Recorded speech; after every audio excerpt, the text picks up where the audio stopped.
Hi everyone, good morning, good afternoon, good evening. How are you? So as you see today, I guess I came back to normality again, wherever it is normality. So yesterday, I hope you enjoyed yesterday. Um, we it was really improvised. Yesterday we just talked 5 minutes before in order to how to start with it, but so that was the main idea. But then it was all improvised. We were just feeling what was happening, and I was just describing what was happening. So I hope you got it and you enjoy it. So I want to take the idea back for something that I wrote in the post yesterday, which was regarding bipolarity, and is that we have to remember that we are all bipolar and a bit schizophrenic by nature. We all have that thing inside of us, and is natural perception of a human being that allows us to adapt to different people, to different environments. So it's kind of useful for us to be open and adaptable to any environment. Also, to say that that our cultures, our religions, our morality, ethics makes us whole by logics. All this inner power of personality, of expansion of this personality, because we have to adapt and to be accepted. So that's why usually in our daily life we kind of control that by the mind, so they don't express outside. When we have to remember too that all the emotions that we usually hold back by logics are a product of hormones, and hormones are created in the glands. And if one of the glands doesn't work correctly, so we don't know how to handle, how to manage our emotions. So that's why the natural concept of bipolarity and schizophrenia that we all have gets a little bit weird, and we don't know how to handle them. It starts to create what we call a disease. So this is why when we listen about bipolarity or schizophrenia, we usually relate that with a disease. So whenever we have a problem in our hormones, in our glands, we cannot control what we have within. So that's why it becomes like kind of the disease, because the hormone starts to make the neurons crazy. They don't know how to handle the data, the information. So so that's why we start to produce this kind of conflicts within.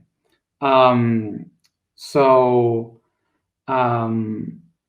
this is how it becomes a disease. This is how we don't know how to handle. But actually, the real conflict here is not bipolarity or schizophrenia. The real conflict here is not knowing how to handle it. When we speak about this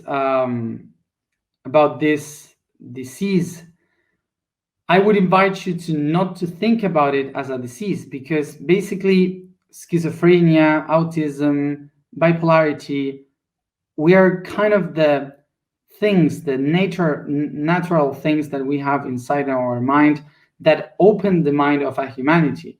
So throughout the history of humanity, these kind of crazy people were the ones that changed the point of view, the ideas of what we were doing. It helps us to evolve. It shows us different things that the rest couldn't see.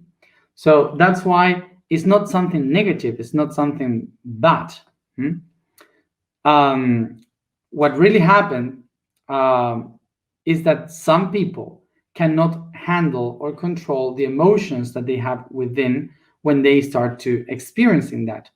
Why? Because maybe they had some trauma in their families, maybe they have some weird relationships that awaked many bad perceptions of the world, but also through what they are eating, what they inherit by genetics.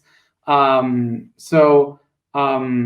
these kind of disorders that we can have throughout our lives makes us be and makes us unable to handle what we have within. So so don't think about it as a disease. Think about it as a disorder, okay, of the inner power. Another thing to remember, well, connected to this, is that we should not treat these kind of diseases, or sorry, this is not this kind of disorders as an illness that you have to medicate, because usually we start to make this judgment that if someone has schizophrenia or someone has ADD or something like that, immediately we start to think that we have to control them, to send them to a hospital or something like this. But actually, the first stages of these disorders are the moments when we don't need medication, we need support, we need people holding our emotions, helping us to deal with the emotions, trying to know how to handle them through arts or many other things.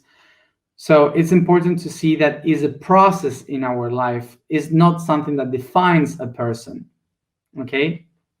It's just a process that someone is going through, okay? It's important to know that if a person is not accompanied, is not helped when has this kind of problems or diseases, this kind of disorders, and you treat them like a disease, so the person will start to think, the body will start to think that is sick, so it will keep that disease constantly once and again. Important to know that if you help the person that has a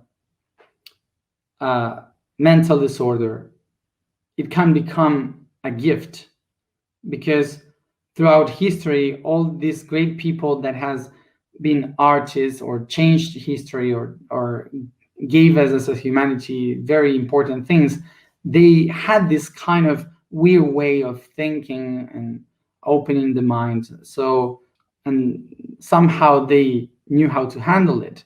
So when we help or give the space for these people to know how to handle their way of thinking, their way of having or understanding the world, they can become genius. They can become really gifted people.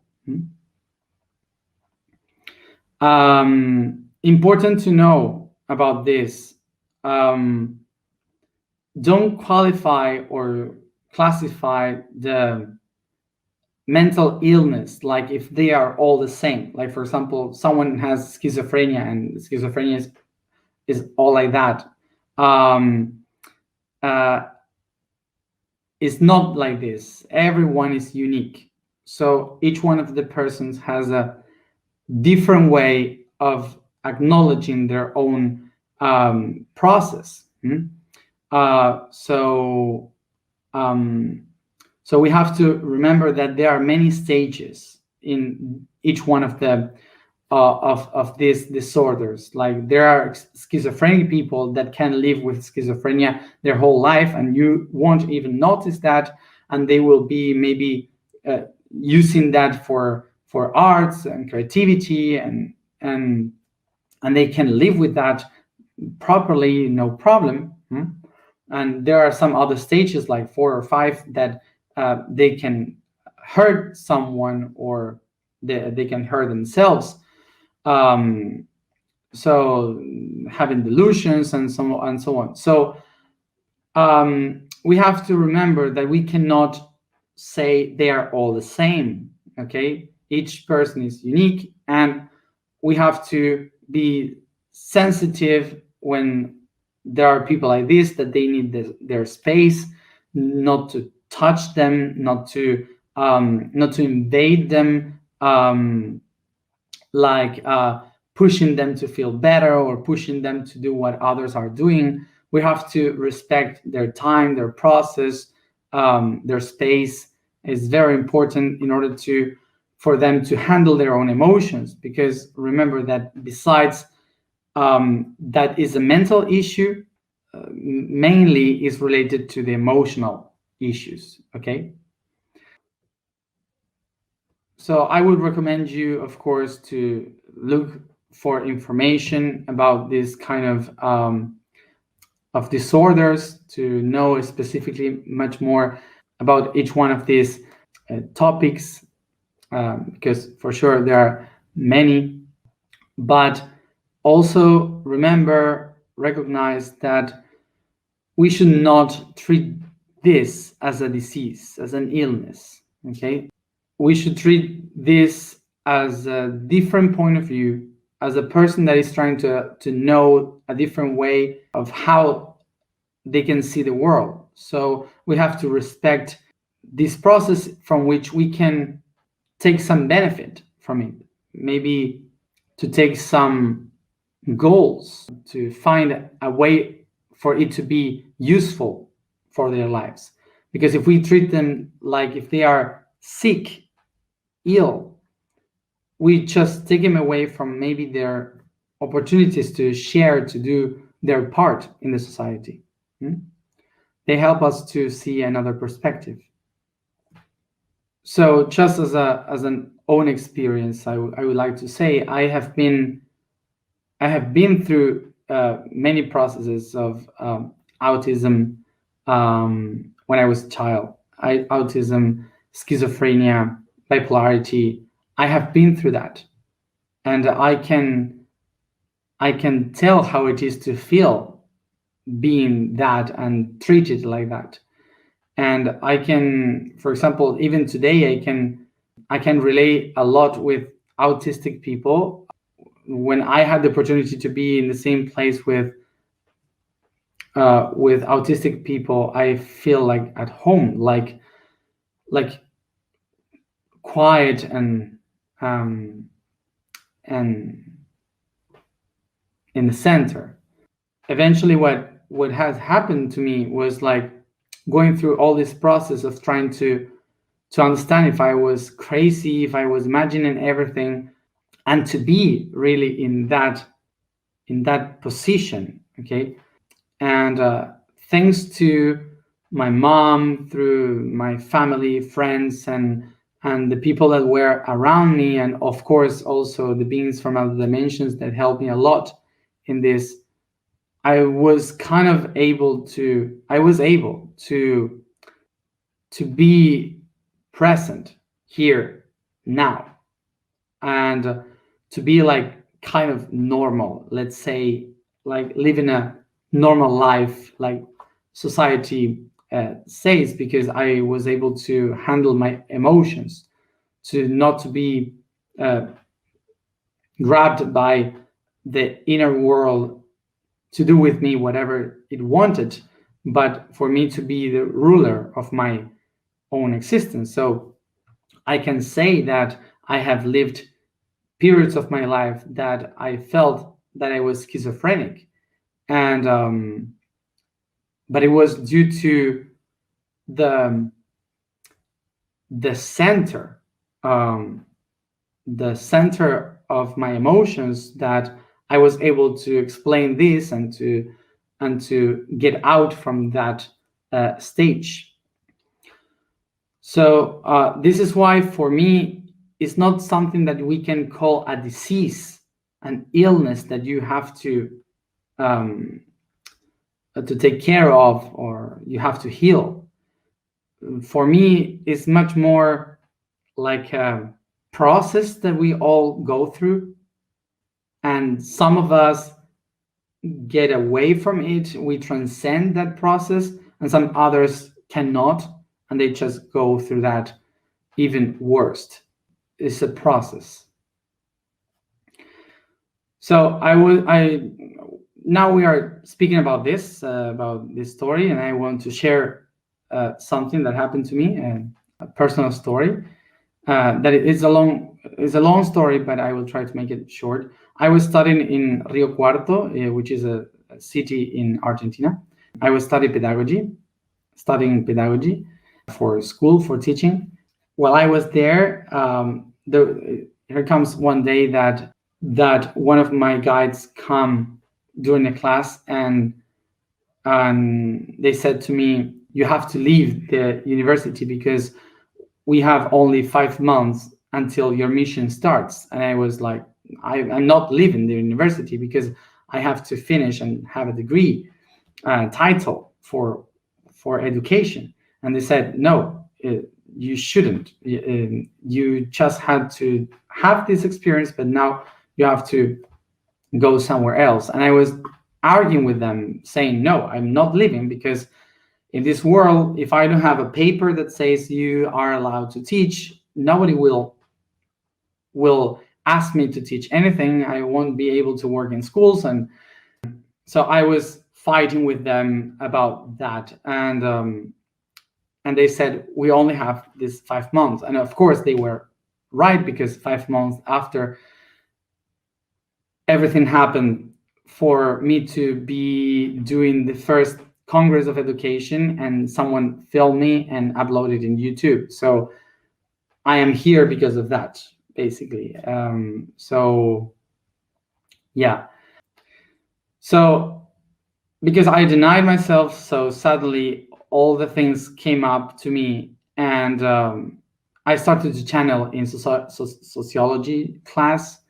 So I was channeling, and suddenly I just fell down on the floor and started to convulsion and to write and speak about pyramids and stuff.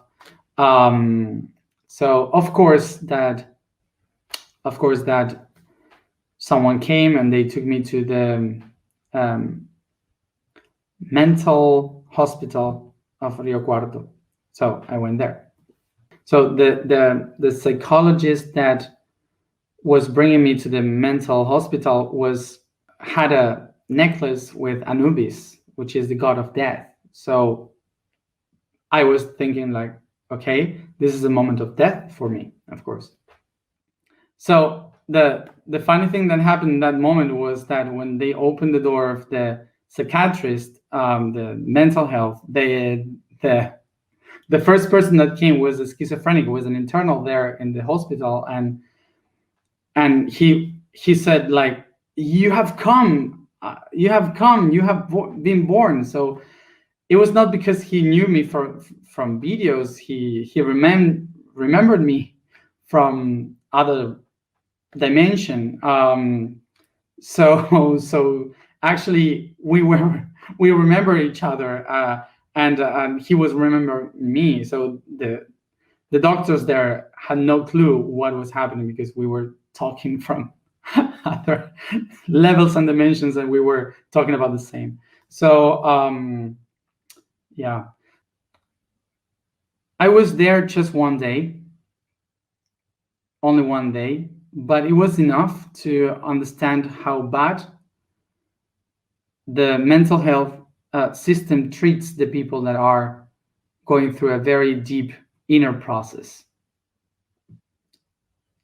The weird thing that happens is that once you get inside, you put a step inside of this institution, you stop being an individual, you stop being a person, you're not treated like a human anymore, and you're treated like a mental sick. Me quitaron la comunicación con el mundo exterior, no me dejaron avisarle a mi mamá dónde estaba, por ejemplo. They took me the phone, the communication with the outside. They didn't allow me to communicate with my mom to tell them to tell her where I was. So I'm not saying with this that all mental institutions are like this. For sure, there are many people that are really lovely with and caring with the people that the internals. They are very good people treating them.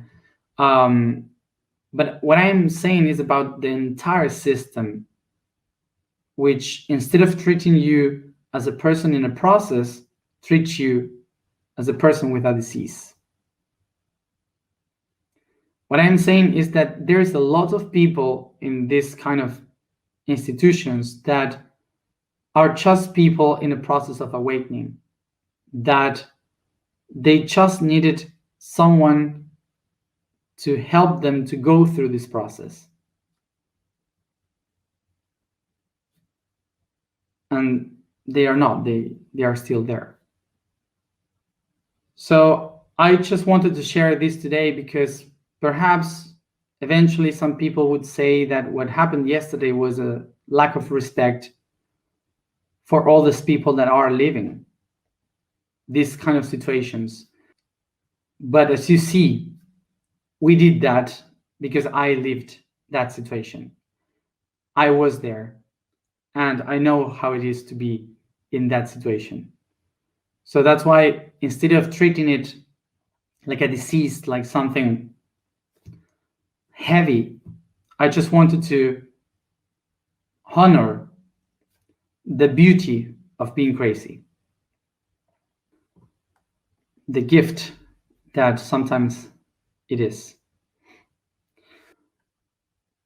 And regarding this concept, today we have appearance. Appearance about how do I look,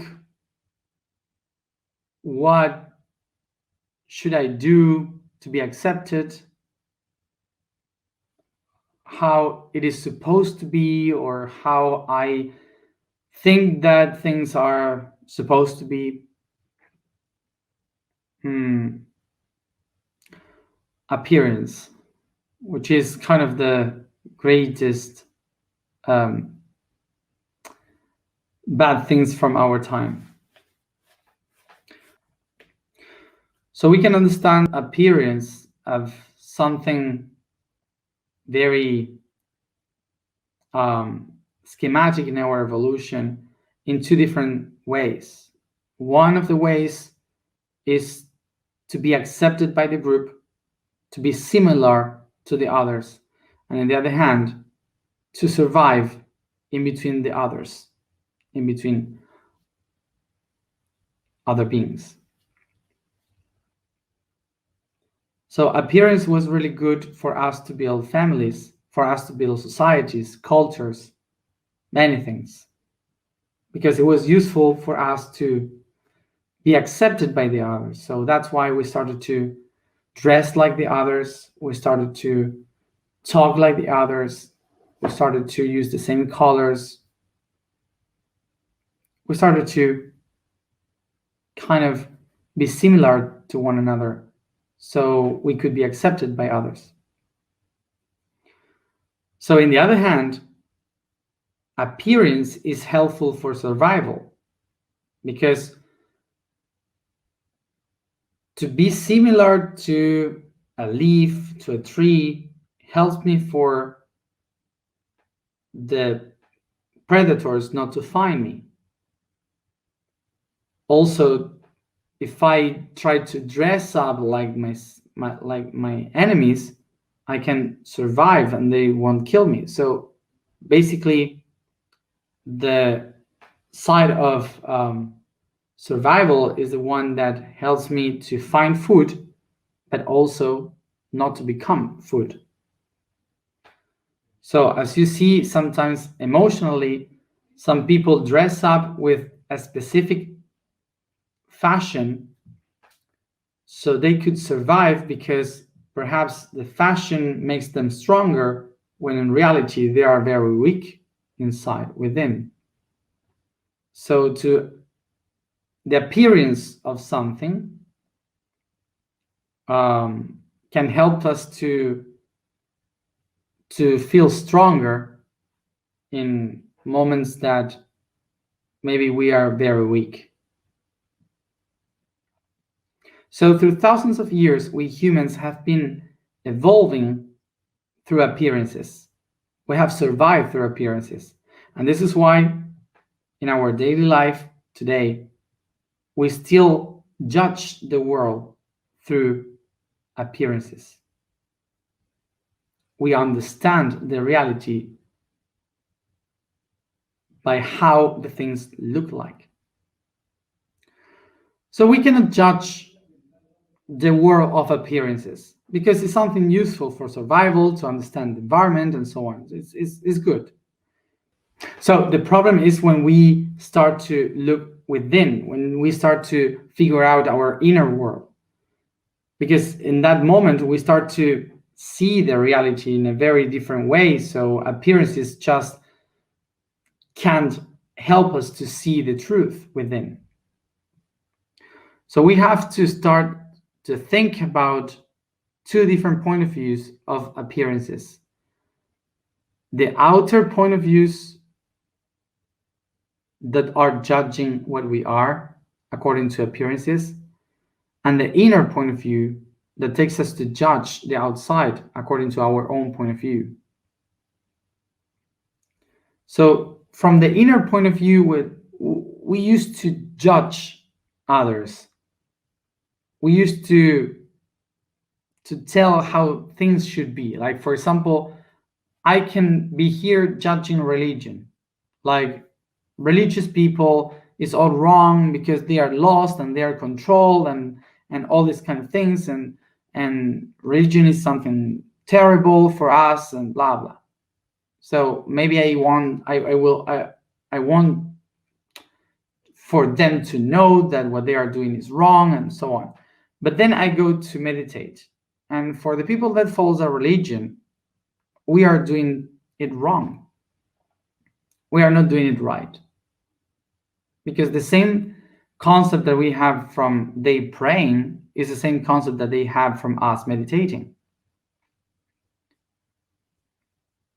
So actually,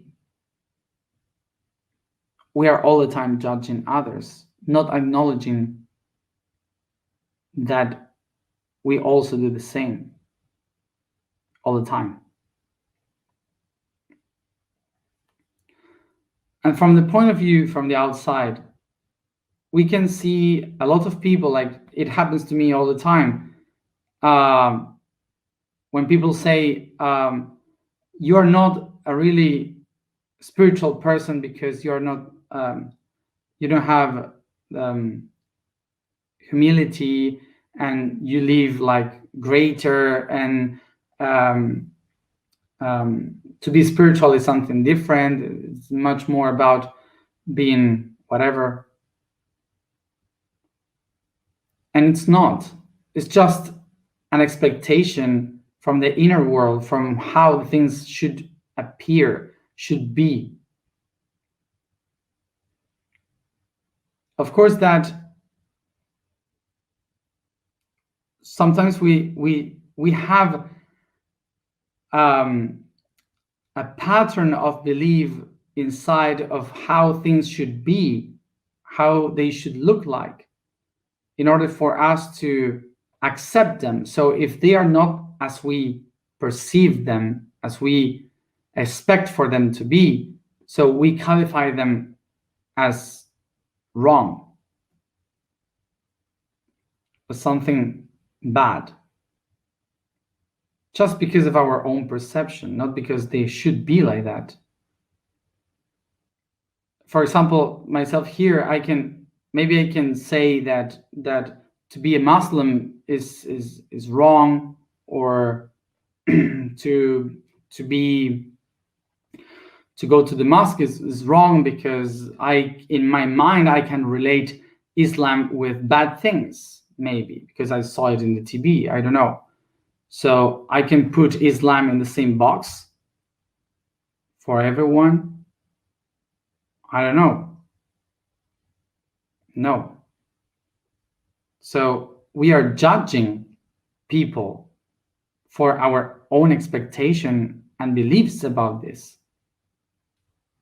Like, why spirituality is about being poor. This is something from the Roman times. Who told you that to be spiritual is to be poor? Why rich people cannot be spiritual? It's all beliefs. So we are putting beliefs upon another belief once and again, all the time, judging everything through appearances and never the content of it. So this is why we have to recognize that it doesn't matter how do I look. It doesn't matter if I am wearing a pink t-shirt or a blue t-shirt. It doesn't matter if I am wearing a hat. It doesn't matter if I have my hair cut or my hair long. It really doesn't matter if I eat fish or I eat lettuce. It's all appearances.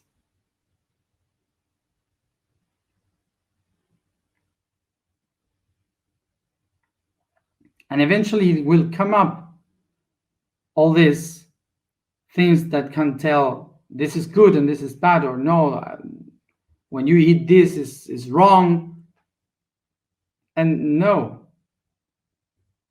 because I am again imposing something to the other one about what is good and what is wrong. Is oneself the only one that has to know what is wrong and what is good for your own self? So, for example, myself, if you put meat or lettuce and vegetables, I will choose the vegetables because I won't eat a dead animal, but that's my choice. This is my choice to not to do so. But I cannot push the other one to say that it's wrong what they are doing, because they don't know yet. They weren't able to make the decision.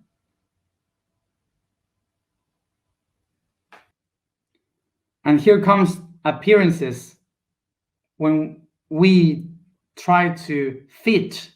So the new spiritual people say, I'm vegan. So I'm vegan because the other ones are vegan, so you don't want to be judged. So you eat like the others, and then you go by yourself alone and eat a hamburger with guilt.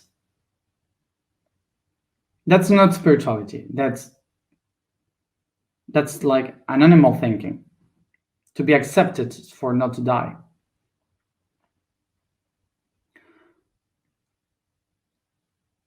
So appearances are not a bad thing. Appearance is something natural. It's good. It's fine. It doesn't matter. It's something that we as humanity share, and it was a tool for evolution.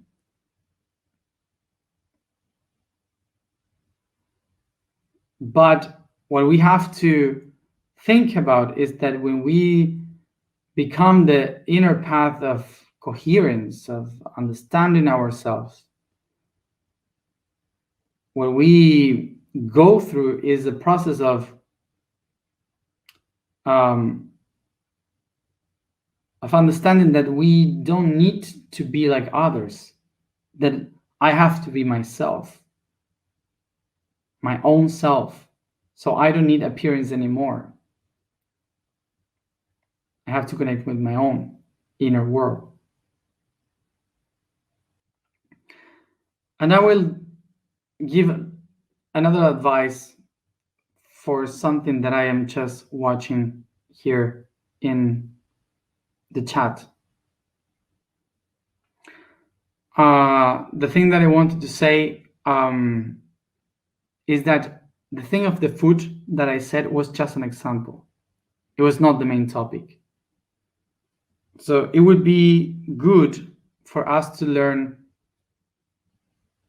to listen beyond the words, to understand that there is much more than a personal thing.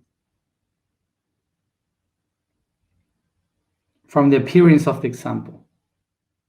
So eventually it turned out to be like something about food when it's not. It was just an example. So just as an advice to not to lose energy when it's needed to do the process inside, to understand the concept before trying to make some point of view of topics that are not what we are speaking right now.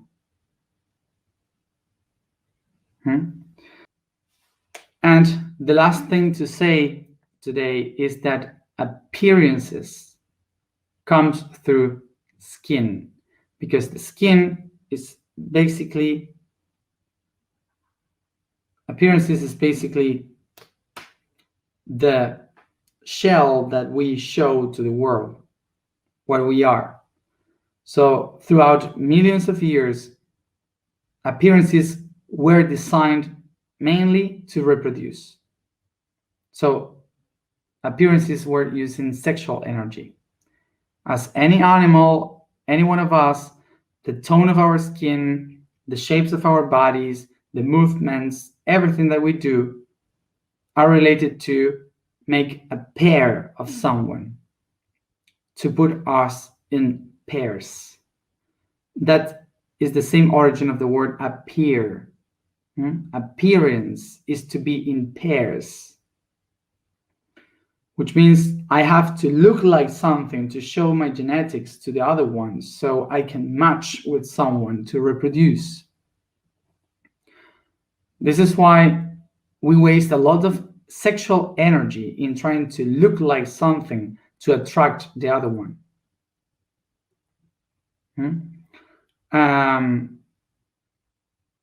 So if we want to change in a conscious way, we have to recognize that sexuality is not, in a consciousness, is not about the other, it's about how I use my own sexual energy to set myself free from appearances.